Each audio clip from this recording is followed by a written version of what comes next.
자, 제가 운영하는 부동산 트레이닝 캠프, 일명 이제 부트캠프에 올라온 사연입니다. 그래서 이 사연을 가지고 한번 이야기를 해보려고 합니다. 자, 읽어볼게요. 부동산으로 인한 박탈감과 상실감, 스트레스를 어떻게 관리하냐. 이게 요즘 말하는 부동산 블루죠. 정확하게는 이제 주택입니다. 주택을 샀냐 안 샀냐를 가지고 자산의 격차가 워낙 많이 벌어지고, 그리고 한번 떠나버린 버스를 다시 잡을 수 없게 되는 상황이 오면서 이제는 박탈감 수준을 넘어섰죠.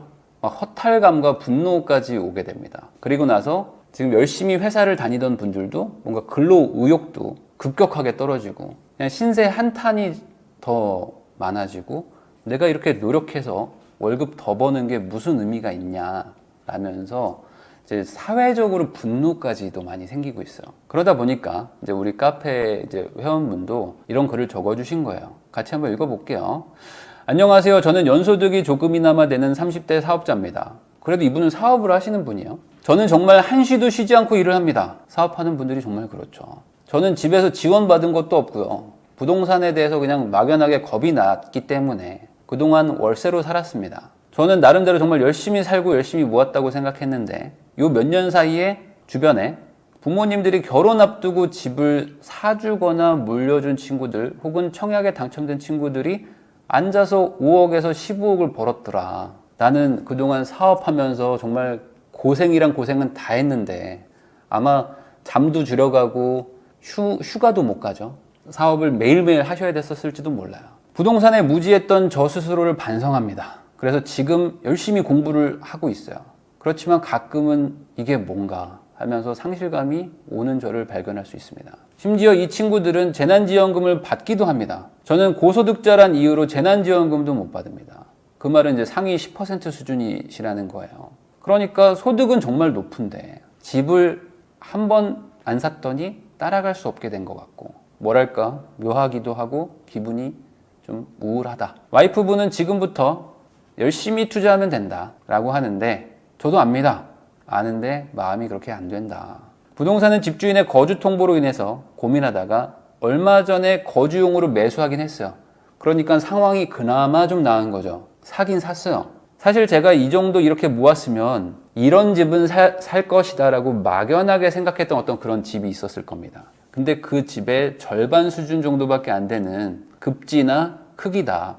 그러니까 무언가 내 집 마련을 했다는 기분 좋은 느낌보다는 속상한 마음이 든다는 거죠. 과거에 대한 후회겠죠. 자본주의에 상처받은 마음은 자본주의로 치료한다고 부동산으로 벌어봐야 이 마음도 치유가 될까요? 그러려면 시간이 오래 걸릴 것 같은데 그 전까지 어찌하면 좋을까? 등업 신청할 겸 써봤습니다. 여러분들은 어떻게 생각하세요? 내가 쓴 걸 같아요. 그래도 고소득자니 그나마 다행이네요. 자랑인가요? 이걸 자랑이라고 생각하시면 좀 이해를 잘못하시는 겁니다. 이건 자랑이 아니에요. 이건 절대 자랑이 아니고, 이 분이 진짜 지금 최근에 집을 샀다면 절망감에 집을 산 겁니다. 더 늦으면 안 될 것 같아서 나는 이 집에 살고 싶지 않아. 솔직히 말해서. 그리고 이 집이 내 집 같지 않아. 근데 더 오르면 안 될 것 같아서 산 거예요. 근데 그 집의 기준은 사람마다, 소득마다, 어떤 사고 방식마다 다르지만 마음은 다 똑같아요. 요즘 집을 사는 사람이 우리 집 너무 좋죠? 라고 하면서 자랑할 만한 집을 사는 건 아니에요. 본인 마음에 한켠엔 다 불만이 있어요. 그렇지만 산 거죠. 자, 그런데 저는 그런 얘기를 하고 싶은 게 아니고요. 이 마음에 대한 얘기를 좀 해보려고 합니다. 어찌 보면 철학적일 수도 있고 어찌 보면 뜬구름 잡는 얘기일 수도 있어요. 여러분들, 이 마음이 왜 생길까요? 뭔가 이 불만, 분노, 한탄, 상실감이 왜 생길까요? 잘 한번 생각을 해보세요. 이런 거에 대한 고민을 해보면 좀 답을 찾을 수가 있습니다. 여러분들, 최근에 비트코인 있죠? 비트코인이 5천만 원 간에 4천만 원 간에 막 하고 있죠? 근데 이게 몇 년 전만 해도 몇백만 원 수준이었던 거 아세요? 몇십만 원 수준이었던 거 아세요? 그래서 최근에 비트코인 때문에 엄청 인생이 망가진 분들도 많죠. 돈을 잃은 분도 많지만 엄청나게 부자가 된 분들도 많아요. 그래서 20대, 30대인데 막 재산이 100억 있는 분도 있고 500억 있는 분도 있고 막 그렇습니다. 근데 솔직하게 얘기해 봅시다. 비트코인으로 100억 부자가 된 25살이 있다고 생각해 보세요. 근데 그분 때문에 우리가 분노하고 상실감이 느껴지고 박탈감이 느껴집니까? 아닐 거예요. 그냥 어딘가에 있는, 분명히 우리나라에 많을걸요? 한 100억 정도 되는 20대 비트코인 부자 많을걸요? 한 30억 정도 있는 비트코인 20대 부자 많을 거예요. 한 15억 정도 있는 20, 30대 비트코인 부자들 많을 겁니다. 근데 배가 안 아파. 하나도 안 아파요. 해외에는 비트코인으로 5조인가 6조 벌어가지고 전 가족이 해외여행 다니고 있는 가족도 있어요. 요트를 사가지고 신나게 놀고 다니는 비트코인 부자도 있습니다. 근데 그런 분들한테는 박탈감이 안 느껴지죠? 그리고 최근에 게임 회사 아니면 IT 기업을 차려가지고 젊은 20, 30대 그 CEO들, 그 창업자들이 수백억, 수천억 부자가 됩니다. BTS 요즘에 인기 많죠? BTS 소속사 하이브죠. 하이브 상장해서 몇 조짜리 회사가 됐죠? 그 창업자인 방시혁 대표는 몇 조 부자죠? 근데 방시혁 그분을 보고 우리가 분노합니까? 안 하잖아요. 이 분노감이라는 게 선택적인 분노예요. 자, 우리가 부동산에서 유독 지금 이렇게 우울감과 상실감을 느끼는 이유는 이게 내 거였어야만 해 라는 거예요. 그 박진영 노래인가? 뭐죠? 뭐 그 집이 내 집이었어야만 해 있었죠. 그거랑 똑같은 거예요. 나한테 기회가 있었어요. 내가 아예 쳐다보지도 않았던 곳에서 부자가 된 사람은 나한테 그렇게 분노가 안 생겨요. 근데 나한테 기회가 있었던 거를 내가 안 잡았는데 그걸로 부자가 누가 되잖아요? 그럼 엄청난 분노가 생깁니다. 그런데 우리나라 사람들은 부동산을 좋아하죠. 그리고 대다수 집을 사려고 해요. 그래서 내가 회사를 다녔을 거 아닙니까? 사업을 하든지 누군가를 만나고 있었을 거예요. 그러면 그 주변 사람들이 누군가는 집을 샀어요. 그리고 나는 안 샀죠. 그리고 몇 년이 지나가지고 집값이 올라버리니까 나는 이 집값이 올라간 거에 대해서 분노하는 것도 있지만 그 집을 산 사람한테 분노가 생기는 거예요. 그 집을 산 사람. 예를 들어 내가 회사를 다니는데 옆에 김대리가 있습니다. 옆에는 김대리고 나는 뭐 예를 들어 정과장이야. 근데 김대리도 무주택자고 나도 무주택자예요. 그러면 우리 둘이서 커피 마시고 담배 피면서 한탄은 할지언정 김대리가 밉진 않아요. 그런데 반대로 이 김대리가 집을 샀잖아요. 그러면 김대리가 엄청 미울 거예요. 엄청 밉고 막 일도 막 야근시키고 싶을 거예요. 부동산이 오른 것도 속상하지만 얘가 살 수 있었을 때 나도 살 수 있었거든요. 부동산뿐만이 아닙니다. 이 김대리가 만약에 비트코인을 했어요. 집을 안 사고. 그래서 이 김대리가 비트코인으로 10억을 벌었다고 칠게요. 자, 김대리도 무주택자잖아요. 나도 무주택자고. 근데 김대리는 집을 안 샀어요. 비트코인을 샀지. 근데 비트코인으로 10억을 벌었다. 그러면 김대리가 미울까요? 안 미울까요? 자, 사람의 심리에 대한 얘기를 하는 겁니다. 내가 아무리 성인군자고 좋은 사람이어도 같이 커피 먹고 같이 밥 먹고 같이 담배 피던 김대리가 돈을 벌면 화가 나요. 비트코인이 미운 게 아니에요. 얘가 미운 거지. 그 차이가 뭐예요? 얘가 부동산으로 벌든 비트코인으로 벌든 그게 중요한 게 아니에요. 얘한테 갔던 그 기회가 나한테 올 수 있었다는 그 마음이 나한테 분노를 일으키는 거라는 거죠. 그러니까 지금 이 현상은 부동산 블루가 아닙니다. 상대적 박탈감인 거죠. 그 상대적 박탈감이 너무나 쉽게 일어날 수 있는 부동산이었기 때문에 부동산 블루일 뿐이지 이게 비트코인이든 뭐든 똑같아요. 그럼 여기서 이걸 어떻게 해결하느냐 그 원인을 봐야겠죠. 그 원인은 간단한 것 같아요. 제가 봤을 때 이 비교심이 문제예요. 이 비교심. 아니 우리가 빌 게이츠랑 비교하냐고. 우리가 지금 방시혁 대표랑 비교해요? 내가 뭐 지금 택진이 형하고 비교해 지금? 아니잖아 지금. 내 옆에 있는 김대리가 미워 죽겠는 거잖아요. 다시 봅시다 이 글을. 저는 정말 한시도 쉬지 않고 일을 했습니다. 열심히 사신 분이죠. 그런데 친구들은 탱자탱자 놀았어요. 아닌가요? 제가 이 글을 쓴 분을 뭐라고 하는 거 절대 아닙니다. 나는 열심히 살았는데 친구들은 열심히 안 살았다는 게 느껴지지 않나요? 이 글에서? 제가 봤을 때는 친구들이 어떻게 살았는지는 모르지만 친구들도 죽어라고 살았어요. 친구들이라고 해서 마냥 놀진 않았을 거야.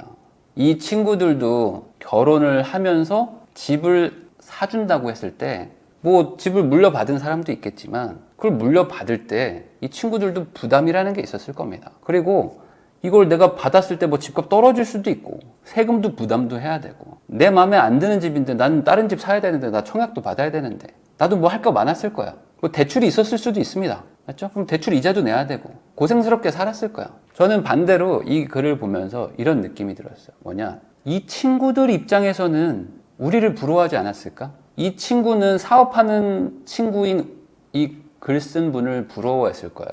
왜냐면 이분은 연소득이 높아서 재난지원금을 못 받지만 이 친구들은 재난지원금을 받는다고 하잖아요. 이 친구들 연봉이 높지 않을 거란 말이죠. 근데 가끔씩 만났을 거 아닙니까? 가끔이라도.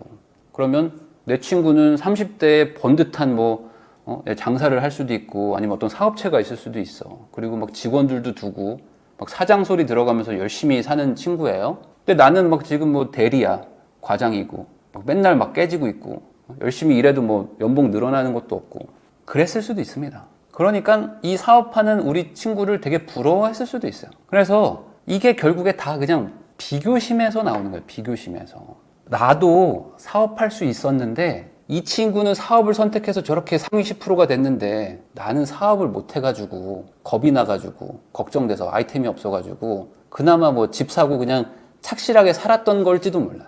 근데 이 친구가 봤을 땐 우리는 엄청 부러운 친구인 거죠. 그래서 이제 그나마 따라왔다라고 생각할지도 몰라요. 이 마음을 잘 정리를 해야 돼요. 핵심은 나는 누군가와의 비교심을 버리지 못하면 또 다시 이렇게 우울감과 스트레스가 온다는 겁니다. 또 와요. 어떤 걸로든. 만약에 지금 무주택자인 김대리랑 다시 담배를 핍니다. 커피를 마시면서 야, 내 친구들은 그냥 탱자탱자 놀다가 집을 하나 부모님이 해줬거든? 근데 집값이 15억 올랐다. 나라 망했네요 하면서 막 김대리를 막 카카카카 거려. 그럴 수도 있잖아요, 우리가 살다 보면. 근데 그 김대리가 알고 봤더니 뭔가를 해놓은 거야. 사업을 해놓고 막 뭐 무슨 코인 같은 걸 해놨어. 그래서 한 2년 지났더니 얘가 또 막 10몇억 부자가 돼버린 거야. 20몇억 부자가 돼버리고. 그럼 같이 욕하던 그 친구가 또 미워지는 거야. 그러면 또다시 이런 일이 생긴다. 그러면 이걸 어떻게 해결할 거냐. 저도 이걸 안 겪어봤겠어요. 제가 엄청 옛날부터 겪었을 거 아닙니까, 이거를. 그래서 저는 간단하게 해결했습니다. 이 비교심이라는 이 마음, 이 인간의 본성이거든요. 이거를 버릴 수는 없어요. 이 비교심, 본성. 이걸 버릴 수 없다면 다른 데로 유도해야 돼. 유일하게 유도할 수 있는 데가 있습니다. 뭐냐면 나야. 본인한테 유도하면 돼요. 제일 쉬운 거는 작년의 나 아니면 반년 전에 나랑 비교를 하시면 됩니다. 이 비교심을 없애면 제일 좋죠. 그러면 성인군자고 해탈하고 예수님이고 부처님이고 공자님이에요.